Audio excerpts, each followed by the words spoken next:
চাচা আসসালামু আলাইকুম। ওয়ালাইকুম সালাম। তা বাবা তুমি বলে ঢাকা থাও, তা করো টরো কি? জি চাচা, ঢাকাতে আছি, একটা মাল্টিন্যাশনাল কোম্পানিতে এইচআর পদে আছি। ও আচ্ছা, তা সরকারি চাকরি টাকরি তো আর না।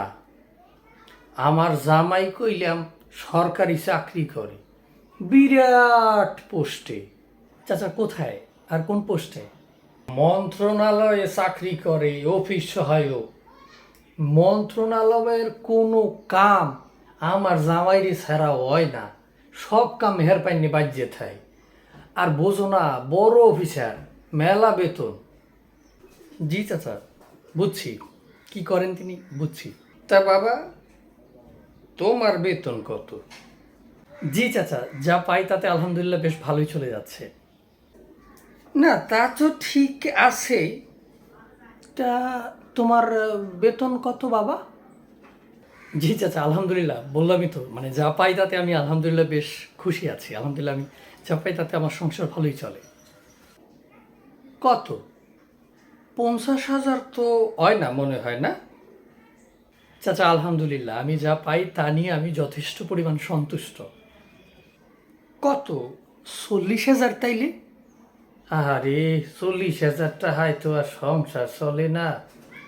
আরে যদি পড়ালেখাটা ভালো করিয়ে করতা হেলে তো আমার জামাইয়ের মতো অনেক বিশাল বড় অফিস সহায়ক করতে পারতা। পড়ালেখাটা তো ঠিকঠাক মতো করো নাই, হেলে তো আমার জামাইয়ের মতো দুইয়েতে খালি পয়সা কামাইতে পারতা, খালি পয়সা আর পয়সা, টাহা আর টাহা। তোমার জীবনটাই আসলে বৃথা হয়ে গেলে। পুদিনার পো তুই আমার বেতন দিয়ে মাপার চেষ্টা করস, পুদিনার পো। তুমি কিন্তু বললে যাইতে আসো আমি তোমার মুরব্বী। পুদিনার পর তোরে আমি এতক্ষণ ধরে অনেক সম্মান দিছি। পুদিনার পর তোর জামাই হইলো অফিস সহায়ক আর আমি একটা কোম্পানির এইচআর। পুদিনার পর তোর জামাইয়ের বেতন হইলো মাত্র 10 থেকে 15 হাজার টাকার, বাকি যা খায় সব ঘুষ, সব হারাম। আর আমি কোম্পানির হইয়া খাইটটা নিজের গায়ের পরিশ্রম দিয়া গামাইয়া তারপরে আমি ইনকাম করি, হালাল ইনকাম। আর প্রত্যেকটা টাকা আমার হালাল। আর পুদিনার পর তুই খালি খোঁচায় খোঁচায় আমার বেতন জিগাস। এই আহাম্মকের জাত, তুই জানোস না যে মানুষের বেতন জিগাইতে হয় না, তুই তারপরও বেতন জিগাস।